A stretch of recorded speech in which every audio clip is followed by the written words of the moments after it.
Hello everybody, Fast400 here, and in today's video we're going to be deciding which game I like better and which game is just better overall, Five Nights at Freddy's Security Breach or Five Nights at Freddy's Security Breach Ruin. Now, if you guys didn't know, which if you don't know you've probably been living under a stone, a couple weeks ago, back in July, the Ruin DLC for Five Nights at Freddy's Security Breach came out, and I did a full playthrough on it, and it took 10 hours to install because my PC is absolute dog crap. But yeah, I did a full playthrough of it, doing the full game like first hand. So if you haven't seen that, please go watch it. I've made a full playlist so you can just binge watch it. The parts aren't that long, about 50 to 40. The longest one is an hour and a half, just because I kind of lose track of time. But yeah, basically, just go watch it. I'd really appreciate it. So in today's video, we're gonna be like kind of rating like pros and cons of each game. So we'll like say a pro of Ruin, and then a pro of the base game, just to see which one is better. Now, before we do get into this video, just one last thing. I am trying to get to 100 subscribers. I am literally 5 subscribers away. So if you enjoy any of my videos, if you enjoy this video, any other, just please give it a like, subscribe. Please get me to 100 subs. Without further ado, let's get into it.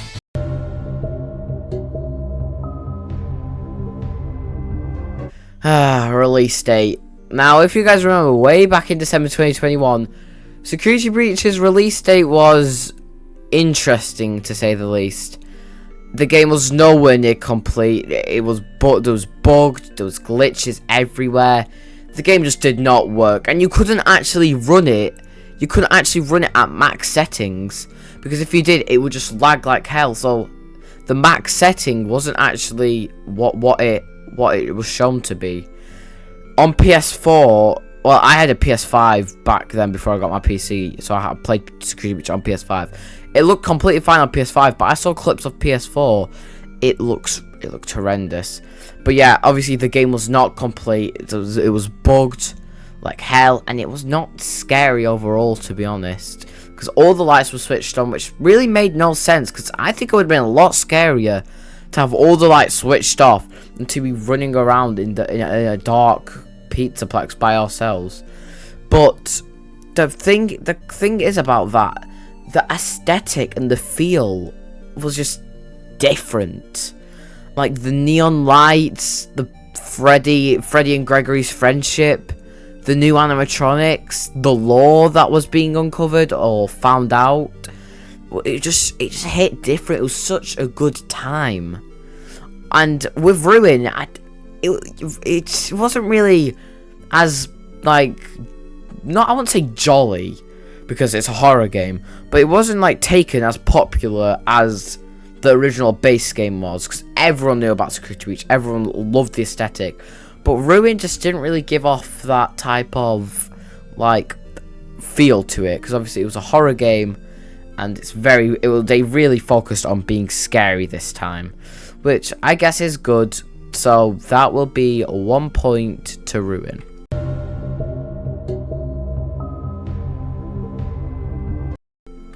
Now, the biggest part of Five Nights at Freddy's is the animatronics. If the animatronics just don't look good, or they're not scary enough, then no one's gonna like them, and practically the whole game is ruined.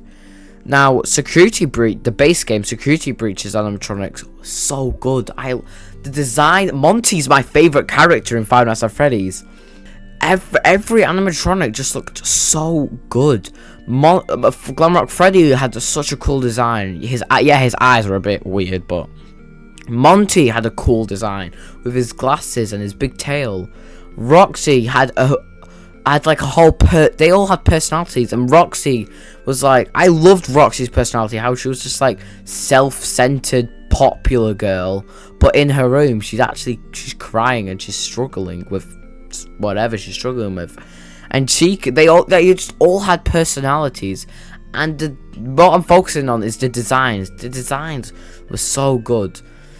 But in Ruin, I'm not gonna lie, I don't like them, to be honest. They're too ruined. Because as you guys saw in Five Nights at Freddy's 2, the withered animatronics, right? Yeah, missing arm, missing a face, missing hands. Nothing too gigantic that makes you be like, who the hell is that? But in Ruin, they just went way too overboard. Monty doesn't even have his casing. Freddy's lost his actual head. Chica and Roxy are fine. But it's just Monty and Freddy that I have a problem. They're too withered. And I'm not a big fan of that, to be honest. So that will be 1 point to Security Breach. Now, probably the thing that keeps the fandom together whilst the Five Nights at Freddy's is in like its dead mode, where there's no new games coming out. The lore. So obviously, lore is a very popular part of the game. It is basically what keeps the game alive whilst nothing's really going on. Security Breach gave us a lot of lore to figure out, like which ending was canon, why is Freddy not evil while everyone else is Freddy possessed by Michael, which I strongly believe Michael is possessing Freddy and Gregory is Evan or whichever child it was, and like, you know, they help each other out like best buddies. But yeah, so that gave us a lot of lore. But in Ruin just doubled up on it. Ruin chose to just say, yeah, the books are canon, deal with it. That Tiger Rock book, I've been seeing it everywhere. That's sorting out everything. The Mimic, William went ages ago. William's still stuck in hell with Cassidy, sorry. Yeah, so, and the Glitch Trap was the Mimic, Burn Trap was the Mimic, but we found out which ending was canon, which was a Princess Quest ending, which obviously you've seen Game Theory's video about it. If that ending was canon, Gregory took Freddy's head, and Freddy is missing his head in Security Breach Ruin, but on the bottom of his foot, it says Prototype. So now there's a big dilemma. Is this Freddy all Freddy, or is it just a random Freddy? We don't know. It's very, very confusing.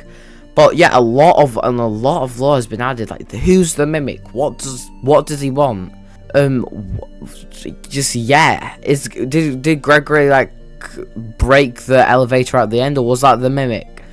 Why is Roxy all of a sudden so sympathetic to Cassie?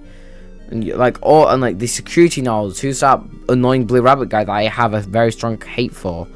Just a lot of lore in general that I really, really like. So that will be another point to Security Breach Ruin.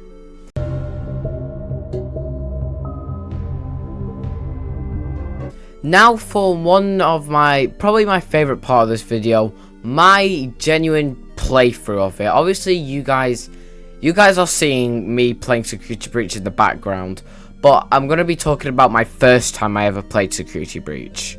When I first played Security Breach, I loved it. It's finally out after 2 years. It's absolutely awesome. But the thing is, I got stuck on so many levels that made me stop playing the game for a while because I just couldn't get past them. That endoskeleton level, I needed to get my cousin to do that for me, and when he finally did it, the doors wouldn't open, so we had to reset the game to do the endoskeleton part again. So, and then I got completely stuck on the DJ Music Man part because I destroyed Chica before Monty, and if you don't destroy Monty, then the game's practically impossible to beat. So my honest playthrough of Security Breach is not that great, because if you don't destroy Monty first, then the rest of the playthrough is screwed, because he can't be affected by the Phaser Blaster.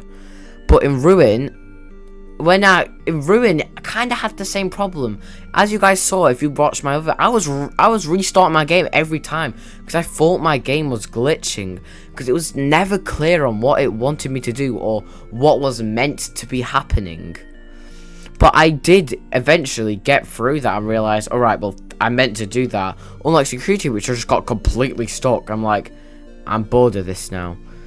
So both of them, not the best gameplay, to be honest. It was probably Ruin. I'm talking about my personal, not actual. If I wasn't dumb, then Ruin would have taken the cake here. Ruin was perfect, but I'm extremely stupid, and it was just, I'm dumb and I need directions, and it didn't give me enough directions. So in my personal opinion, both kind of had quite bad gameplay, but Security Breach, the base game, I got completely stuck on it, so I'm going to give another point to Ruin.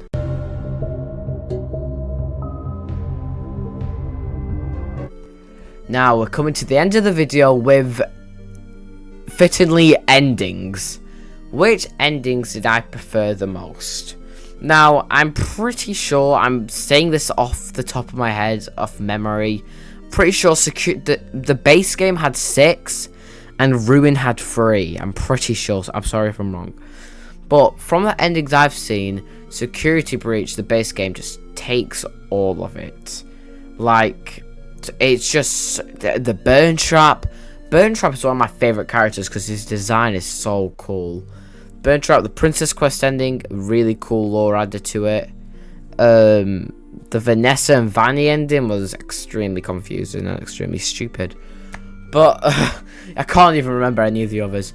But yeah, and Ruin, don't get me started on Ruin's ending. At least the one I got was so bad.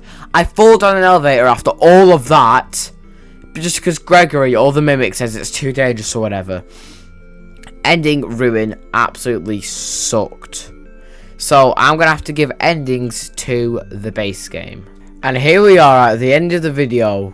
If you have not been keeping up with the scores, let's give a little drum roll please. And the winner is Ruin 3-2. Ruin has 3, base game has 2. Which I'm pretty sure, I don't know, I just love Ruin. Ruin is a very good game in lots of different ways. But Security Breach is still a very good game. But thank you all so much for watching. Please make sure to like, subscribe, comment, do all that jazz. Please get me to 100 subscribers. I'll see you all in the next video. Goodbye!